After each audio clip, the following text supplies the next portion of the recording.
Today I'm going to walk you through how I made a shadow box for my Dune sandworm.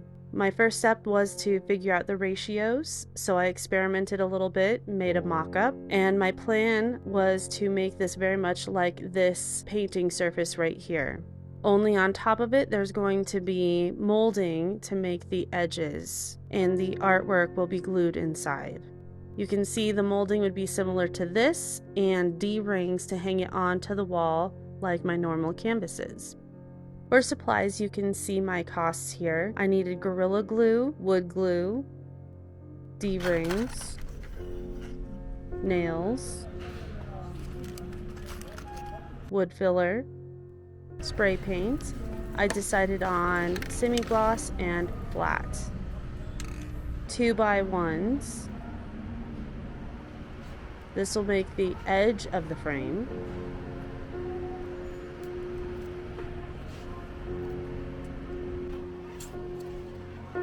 When picking out 2x1s, if you go with the pine bulk, they're really cheap, only $1.55 per piece, but a lot of them are really wonky, so you have to test to make sure they're good. After a little bit of searching, I finally tested one that came out completely flat, and a second one to go with it.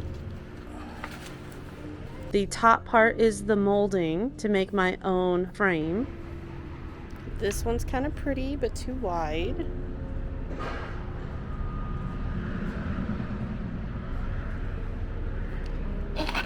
I rather like this one.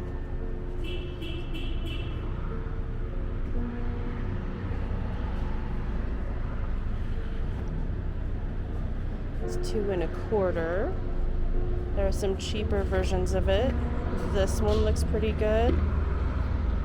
This one's a little softer, but it is only $144 a foot versus $174 or $221.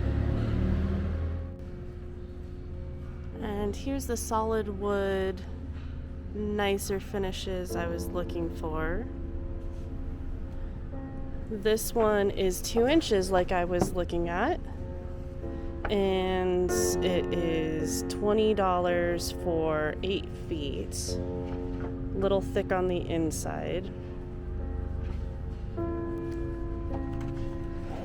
This one has a great frame look. Also same price. This one's not bad, 2.5 inches. Some nice detail, $2.94 a foot. Anything that has this flat angle here would work really well. So I decided on the rounded one, and I just needed to get through and test these pieces and see if they were straight and flat. This one did not pass the test. Just because it's expensive wood doesn't mean that it's going to be in the best shape.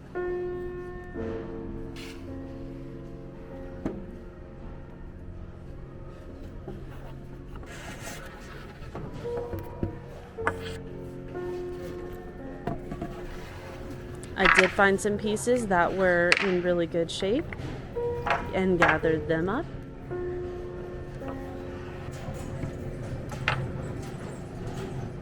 Home Depot will cut wood for you. Their sign said 5 cuts per customer, but when I talked to them in person, they said 4. I grabbed my piece and brought it over the cutting station where I was helped.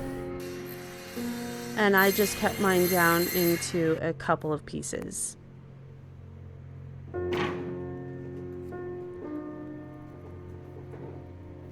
Now it's time to get started. I wanted to cut down to the approximate size I was going to be using to make it easier to nail the molding on.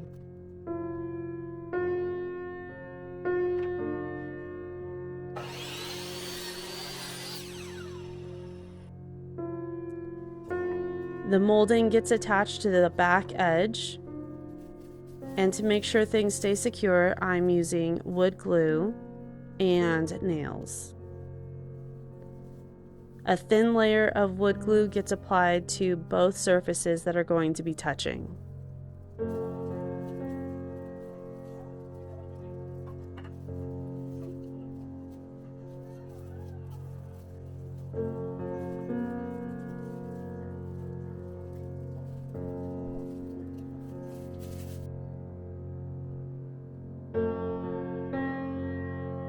I lined them up, and then I put nails in every few inches, making especially sure that the back edges are flat against each other. Later on, I did use some clamps. Now don't worry about these nails in the front. These are going to be covered with wood filler later on and then sanded smooth. You won't even know they were there.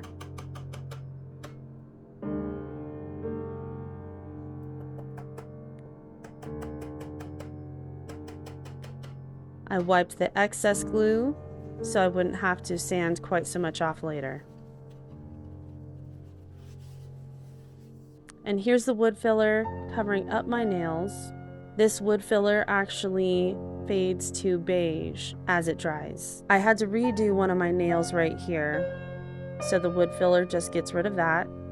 And I accidentally hammered into the surface. Then wood filler gets applied to the back edge where the seam of the two pieces of wood meet.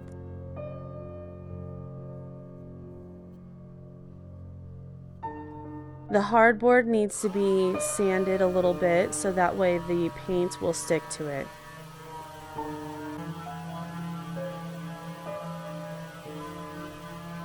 And then wiped clean, otherwise the paint will not stick to the dust.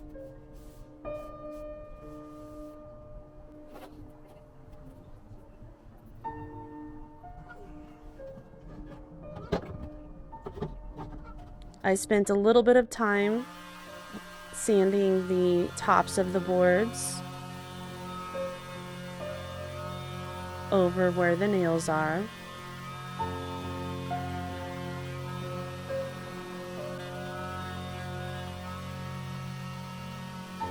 And a little bit over the sides.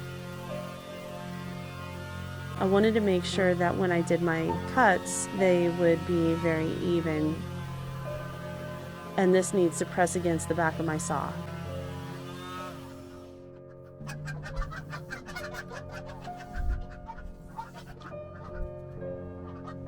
I did all my left cuts first. These ones did not need to be measured out. They were just as close to the edge as possible.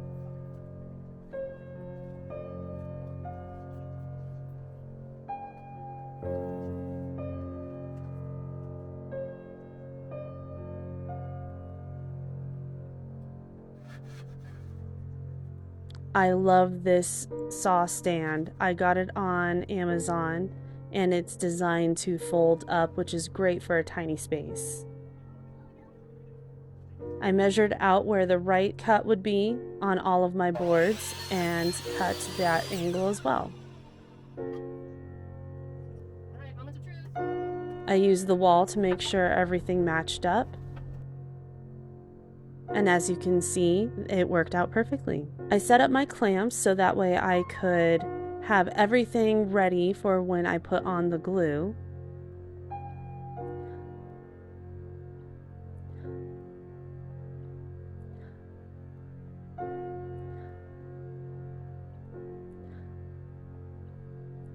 I applied a thin layer of wood glue on all corners.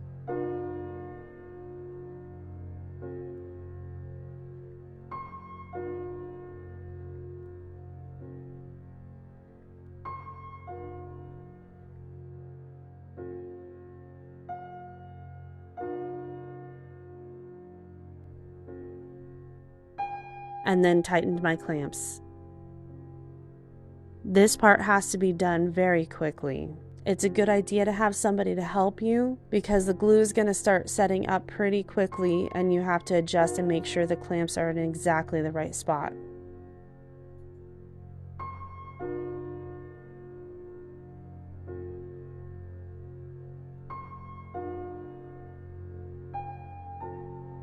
I wiped off any glue that was sticking out of the top, since this would be very hard to sand later and have it still look natural.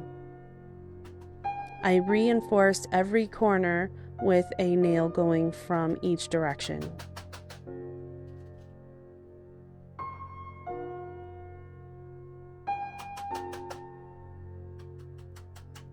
I covered up every nail hole with more wood filler and left it overnight.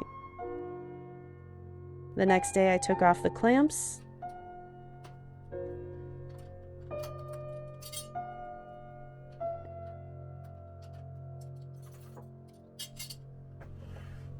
and everything's looking good.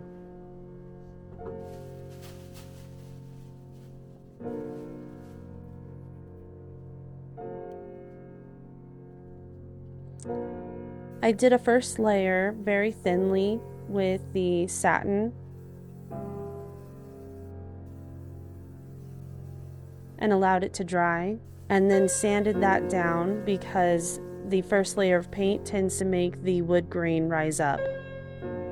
Then I spent some time perfecting the edges of my boards, making sure that all of the wood filler marks were gone.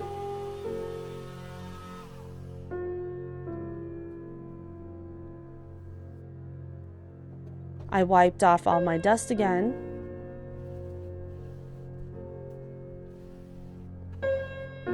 and did a thin layer of paint on my frame.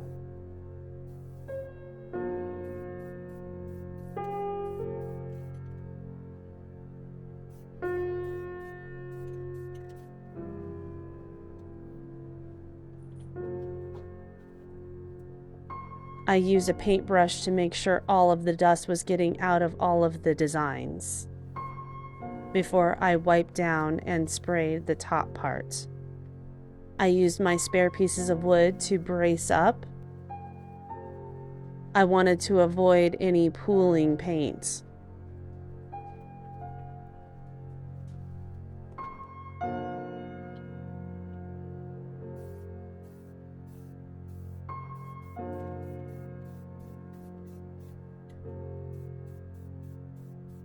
I also gave the frame a light sanding.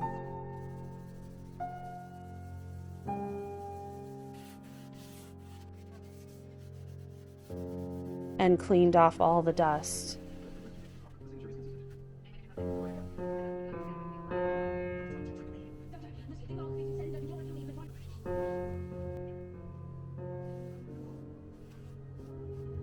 Before doing a second coat of paint.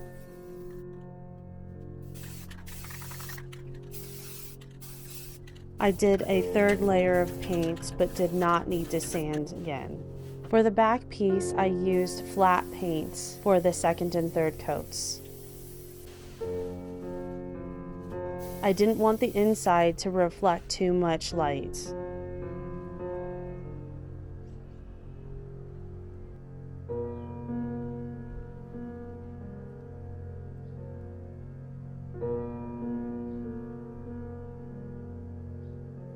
I bought an LED light kit so that it included the power source, the lights, a remote, and a dimmer switch.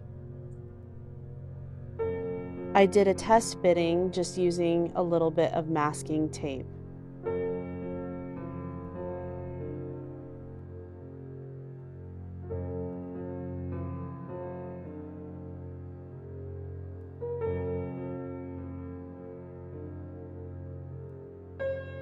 I wanted to test out the lights and figure out how many of the lights I wanted. I had been considering doing all around, just from the top, or just from the bottom. But I decided to keep the lights going all around.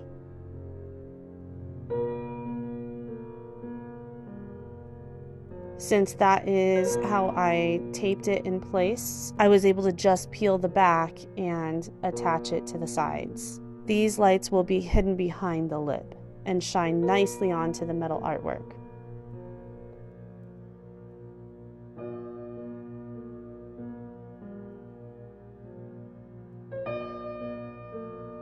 I simply cut on the metal marks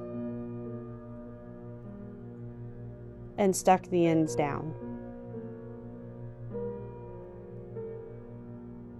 The end is going to come out the corner, so I'm going to be cutting a hole in the backing. I lined up the two pieces and marked out where they line up in the corners. This will be helpful later. Plus it allowed me to measure out where I need to cut a hole for my cable.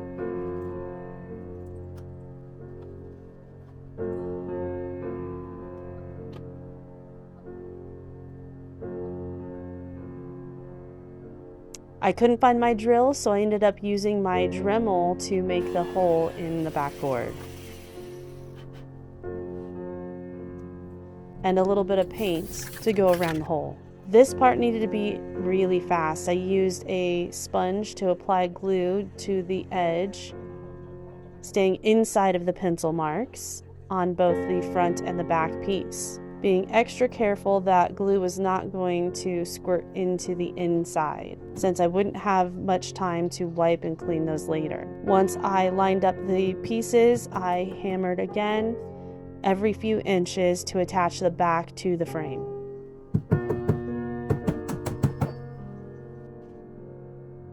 I stayed very close to the edge so that I didn't have any pieces coming into the inside where repairs would be hard, and once did accidentally go out the side. This was another repair for the wood filler. I applied the wood filler again to the edges where these two pieces of wood meet, and was more careful to keep it very nice and smooth so I wouldn't be taking off a lot of my paint. And then smoothed it out.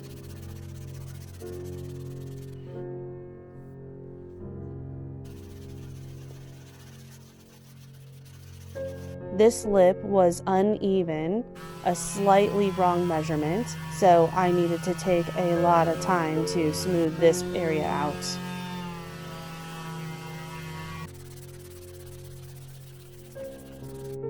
In the end, it was nice and flush. So again, I wiped off and painted, just covering that back edge. Then it was time to install the D-rings. I measured down from the top and in from the sides, the same width of the wood.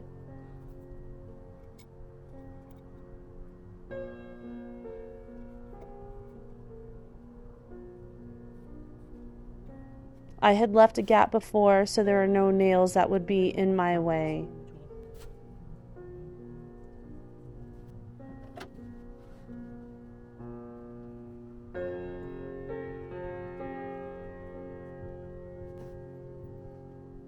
I lined up the top hole on my mark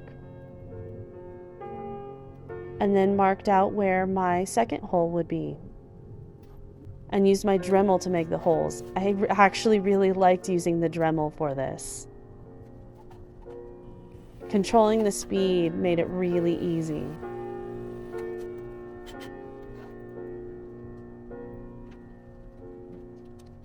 D-rings can come in different sizes and can hold different amounts of weight. I think these ones are able to hold at least 40 pounds of weight, and installed one on either side.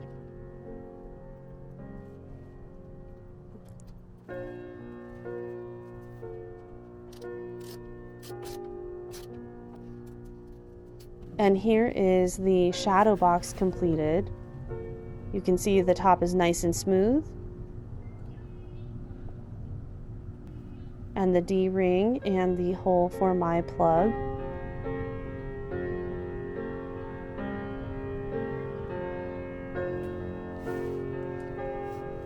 This will get covered up later. Then I installed my wire and connected it to the LEDs that were already inside.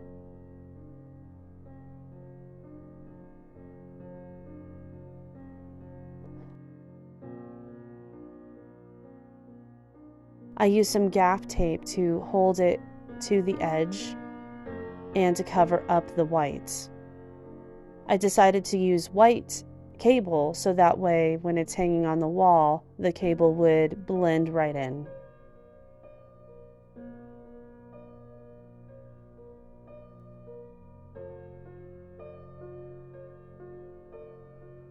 Then I measured the inside of my shadow box and subtracted the measurements of my metal and marked out with some tape where the outer edges of my metal would be. My next step is to glue the metal inside, and the metal will just rest inside of these tape marks. I'm using Gorilla Glue, so I needed to use some water to help the glue cure. And my glue just stays nicely inside of those tape marks. Gorilla Glue gives you 2 hours to set. This is the clear, non-foaming Gorilla Glue.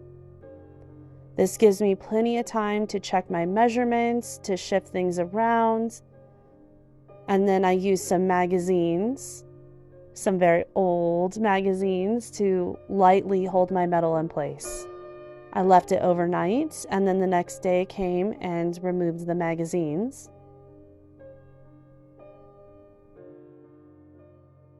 And it stuck really well.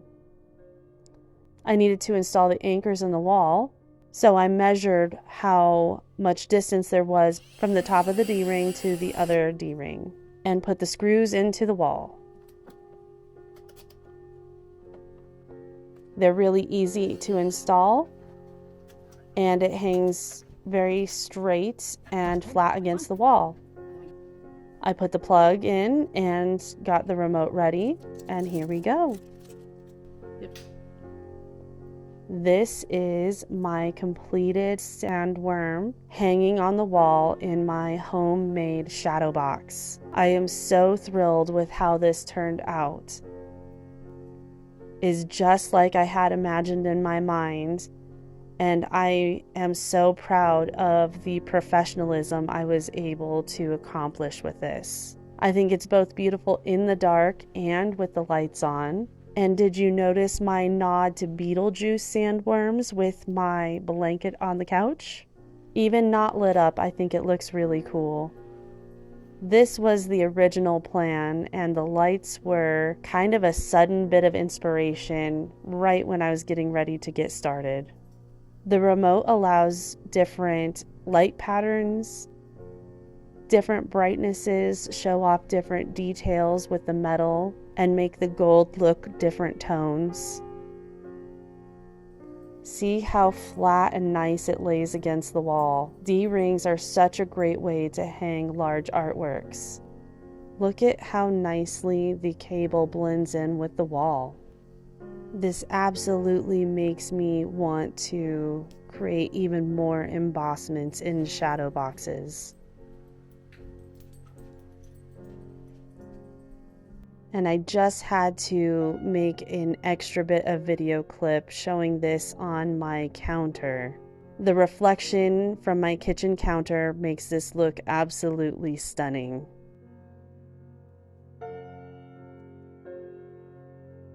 If I were to buy one, it would have to be custom built, and it would have been quite expensive. I spent less than $100 making this entire project. Thank you for joining me on my journey. I hope you enjoyed it as much as I did. If you enjoyed this video, consider subscribing and hit that like button. And definitely check out the video of how I made this embossment. What would you put in a shadow box like this? Thanks for watching.